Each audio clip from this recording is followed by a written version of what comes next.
You don't. Okay. Okay. Hi, everybody, and welcome back to the Model Mama Show. We have truly an inspiring mama here today. My good friend Carly Kenahan, who is a social media and PR consultant. So successful in everything that you do. Thank you. You also have the most beautiful fashion blog and now motherhood blog, Bun Bun Book, and she is the mama of twins, you guys. So thank you for being here. Thanks for having me. This is so fun.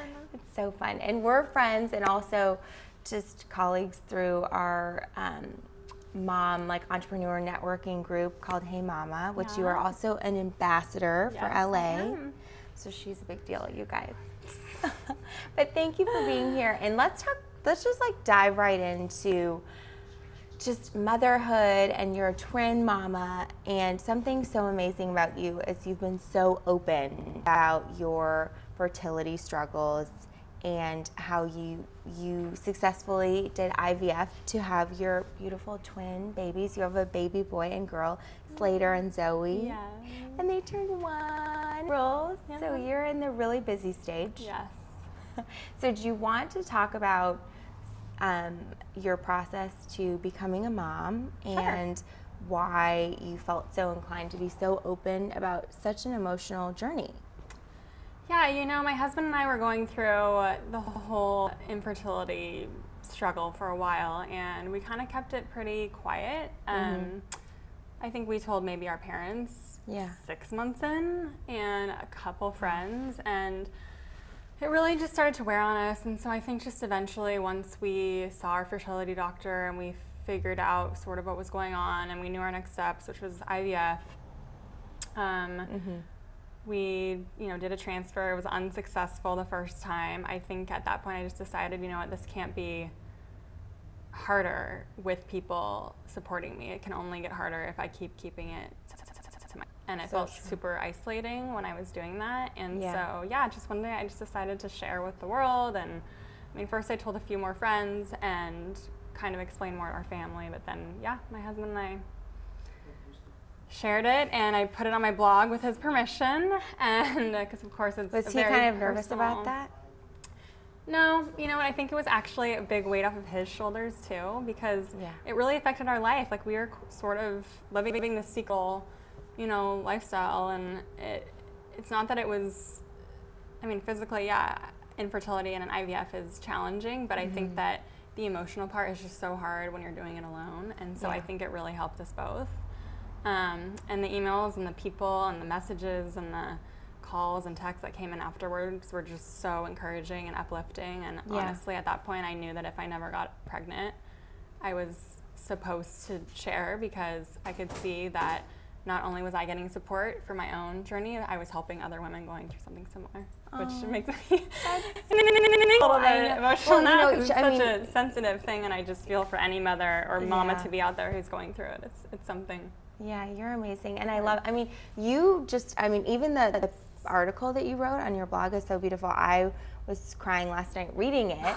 It was just so well written and so emotional and raw. And I mean, you just put it all out there for everybody so that they feel comfortable talking about it. Because like you were saying before the show, it's crazy how, fertility is like 1 in 3 women. It's such a common thing people just don't talk about. So to have someone like you that's so beautiful and so successful to just share and be so willing to talk about your journey, I'm sure just so incredible. Thank you. I mean, I'm inspired. I'm like, because you kind of take it for granted when for me, I sort of found out I was pregnant and I was surprised. So it was like a totally different journey. And so you got to remember that you can't take that for granted, because it's such a beautiful thing, and there's so many unexpected, roads along the way. So I love that you shared. But I love the photo of you, even just giving yourself a shot. That's intense. I tried to just have fun with it, and for me, it was an empowering thing. It's not. They didn't hurt. It didn't feel great, but I really tried to take it as I'm fortunate that I get to do this. So this is one step closer to my baby, or babies in my case. So it was a very it was empowering at that point. It was something that I had to see it that way, otherwise I would never go through with it, and I'd kind of just like cry if I didn't. Because were you scared when you started the journey of IVF? Yeah, it was scary. It was, you know, hundreds of shots and medicines and hormones and... So you're probably not afraid of needles? Not anymore. Or not anymore. Nope. I cured that. Okay. Yeah. And then, so what advice would you give to moms? Because I was sort of thinking, I was trying to just think like what would be some questions that I could ask you that like any moms that are watching that are going through something similar, you know, maybe at the beginning stage of kind of having that realization that, you know, they maybe need to take more, you know, intense steps to like getting pregnant and having a family of their own. Like what advice would you give moms at the beginning? You know, it's hard to tell someone to be patient. Yeah. I heard that, and it was really frustrating. It was frustrating because it's, you know, people tell you that, and then you see this person get pregnant and that person get pregnant, and it's like, I don't want to hear that. I just want to feel, and that's probably part of the reason that people hide and kind of go and do their own thing while they're going through it all. But patience is something that I learned in this journey, and I can't help but just reiterate it.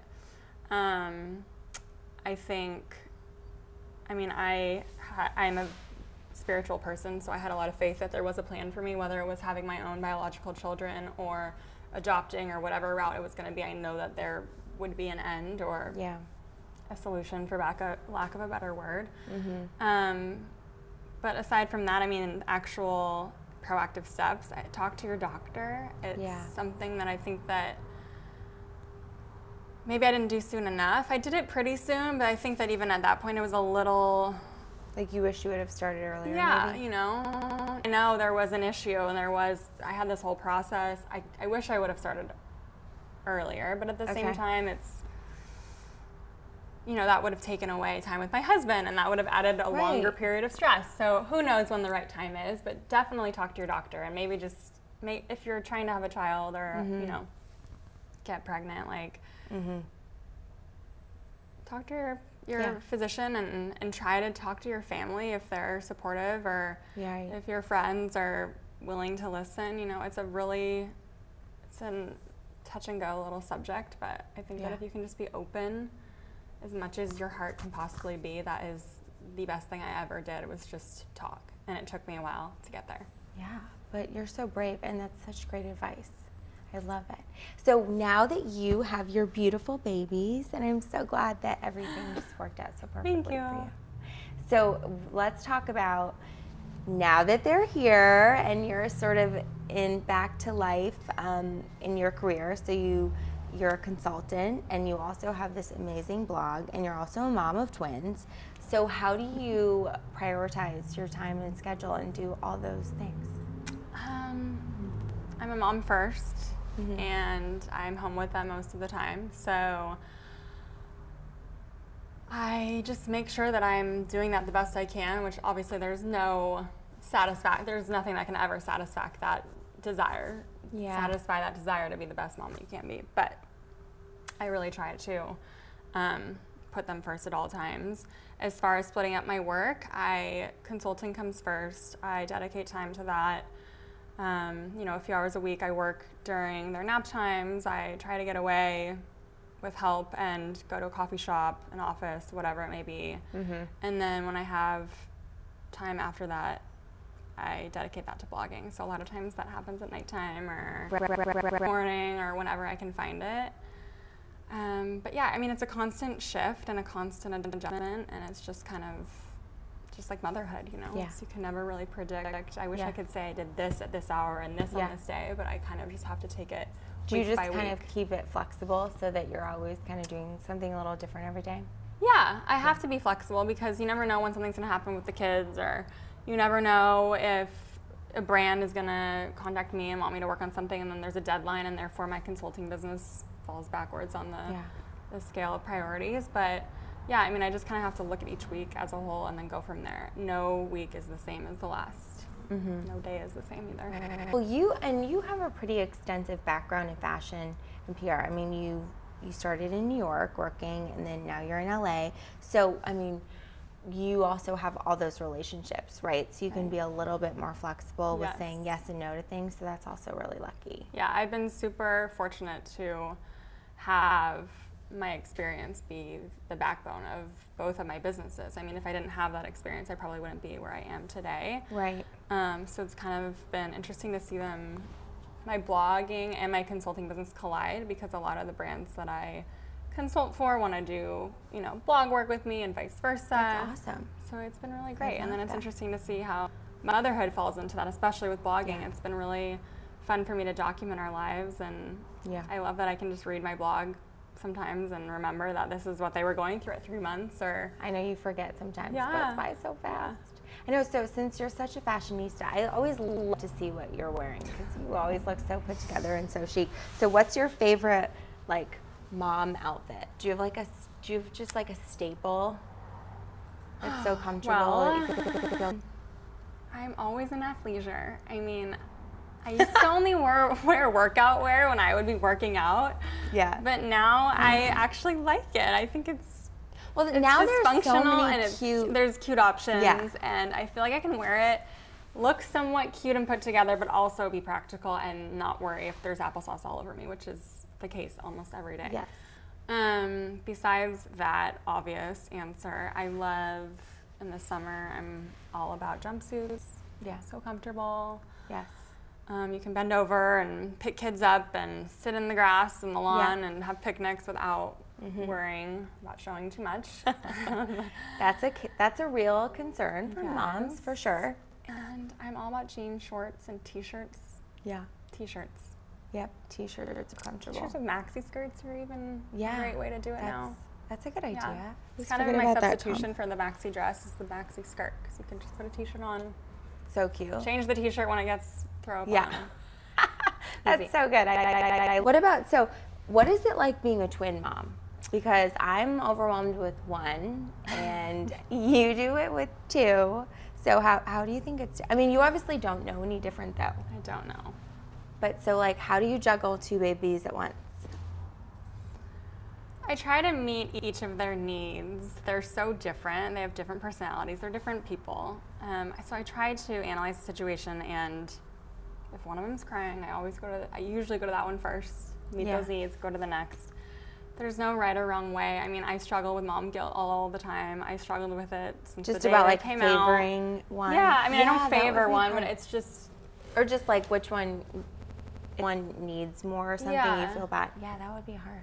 But I think that's the case with any mom in general. And then when you have 2 kids, 3 kids, 4 kids, I mean, like, how do people with 5 kids do it? I have no idea. How do you separate your time? Yeah, I have no idea either. But now that they're responding to me and they're old enough to kind of give me something back, like a smile and a laugh, it's easier to figure out who needs what and feel like I'm giving each of them enough. Yeah, and is it so fun having a boy and a girl, so you just get, like, the best of both worlds? It is. It's really fun. Yeah. Are they so different personality-wise? They're individuals. That's awesome. They're very unique. I hope that they'll be best friends. I'm sure. I'm a twin. I think I told you that.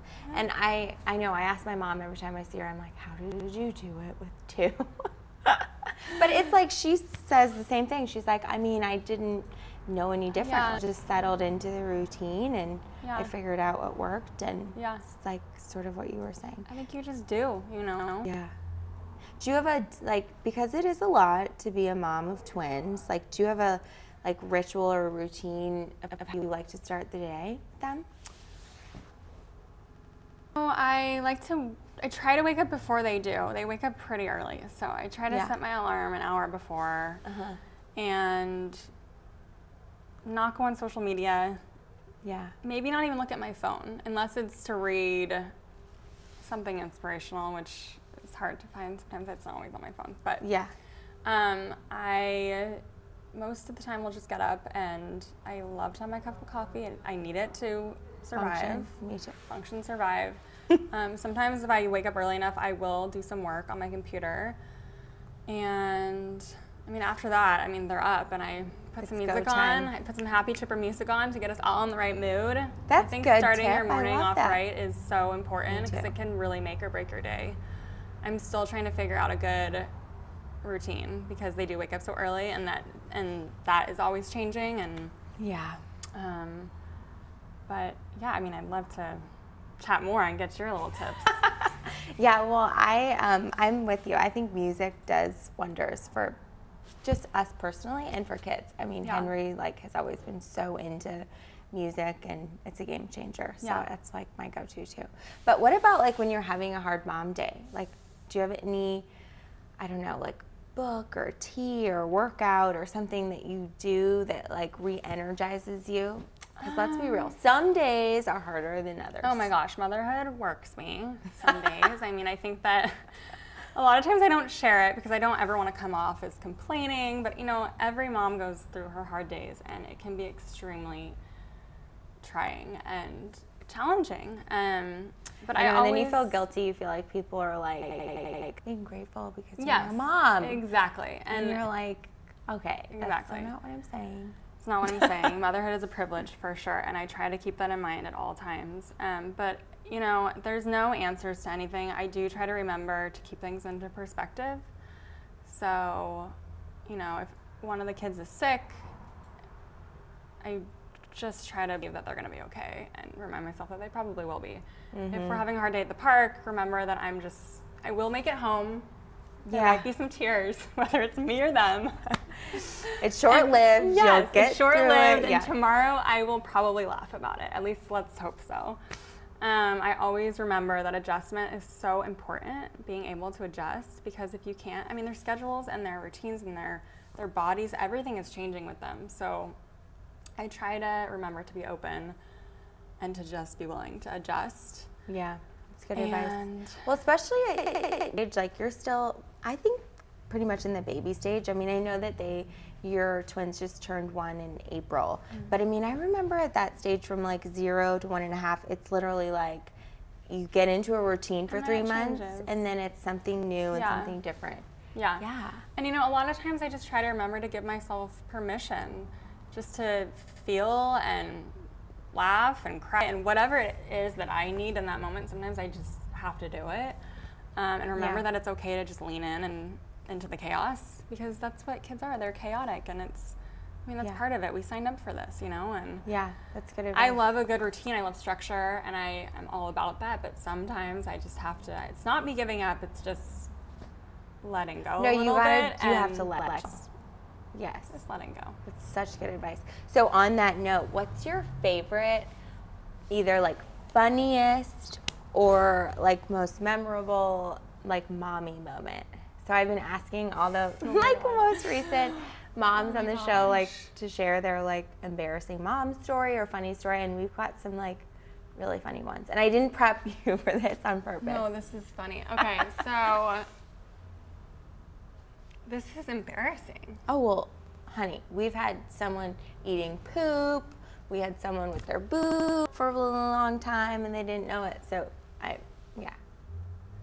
our audience can handle it. Recently we went on a vacation, and the one thing I forgot for the plane was extra clothing. Oh no. And especially at that at 12 or 14 months, I don't even know how old they were. I think 13 months-ish, 12 months maybe. I don't know, they don't really have blowouts, but of course we get to the plane, and right before we board, one of them has the most insane blowout. I'm sorry, everyone. And so we're getting on the plane. This is like a 6-hour plane ride. And when you went to Hawaii. Yes. Oh man. When we came home from it. So luckily I was relaxed from the vacation, but luckily it was post-vacation. Yes. Yeah. Luckily I had a baby sweatshirt in my bag, so I used that as the pants for the kid. Stop it. Who I will try not to name. So I used the sweatshirt holes as the pant legs. Oh my gosh. So we get on the plane and we're like, okay, we're going to get through this. So it was fine. It's funny. It's a good laugh. Just before we're about to land, the kid has a blowout. No. How does that happen? Oh. The same baby. Yeah. So luckily we had a blanket, and I wrapped the child. We won't say it. The child in the blanket, and that's how we exited, with no clothes and just a blanket. Oh my gosh, that's awesome. So that was, I think people on the plane knew, so it put me in a very embarrassing you know what? moment. You but probably it was had no clean laundry too. You were like at the end of your trip. And also, I just went on vacation. There's no complaining here. I asked for this. Let's just She has the best. You have the best, most positive attitude. I love it. With everything, always. I try. I just try. No, but you don't even try. It just comes naturally, which is why you're such a good mom and you're so fun to be around. Thank you. But I love that story. I've definitely been there, and I would like to think that I handled it as gracefully as you, but I'm not sure. I think I was pretty panicked. I don't know if I handled it gracefully in the time being, but I think it's great that I can laugh about it now. Yeah, you have to, because it's like there's so many things that happen as a mom that are completely out of your control. You can plan and plan and plan, but well, and it's like I planned everything perfectly. I had everything, but the one thing I did not have is what I needed. Yeah, extra clothes. Pack your extra clothes. Yes, I know. I actually that happened to me a couple times. So now, even at this stage, at 2.5, I still am neurotic about traveling with extra clothes because it's it just takes one time for that to happen to you, and you're like, okay, I'm gonna be extra, triple check. One time, yep. Yeah. So true. Oh my gosh, I love it. Okay, so where can everybody find you? On Instagram, you can find me at Carly Kennahan. Okay. At Carly Kennahan. Her Instagram is so good. Thank you. And my website is bunbunbook.com. Awesome. Which is so cute. Life goals. Where else? I mean, I'm on Facebook and Twitter, but those are my mains that you can. No, that's perfect. Those are so good. You guys have to check her blog and her Instagram out because they're so inspiring, full of lots of positivity that she just oozes so naturally. Thank you for all of your wisdom. Thanks for having me today. This is super fun. We loved having you. You guys, make sure to follow her, and thank you so much for tuning in. This is Tara and Carly signing off for the Model Mama Show. Yay! That was fun. You were amazing. Seriously. Whew. You were so great. I said great. and super a lot. Oh, I feel like I say nonstop. It's so annoying. How'd you do with the hair? I just was really trying hard not to touch my hair. Was I better? What? Every time you talk after you touch your hair. Damn it. Because I think it's just like a habit. I know. You talk and then you do this. Well, it's because you know what? It's because I see myself out of my peripheral. You should turn that off next time. Because I just try, we'll get a glance and be like, oh God, I have a. You want me to turn that off? No. Am I going to turn it off? Maybe. Yes. I don't know. It's probably good though to just see myself for a second. Hopefully I was sitting up straight. Was I sitting up straight? Yeah, me too. You guys looked amazing. We did? We have it cropped, by the way, so you're here, so we have different versions of it. You're here, so you're good. Okay. But yeah, no. Isn't she stunning? This is my friend. So you guys want to hear a really funny story, Small World? Do you know how I originally met you? Laura. Yeah. Yeah. Well, so I had posted something on my Instagram about Hey Mama, and she was like,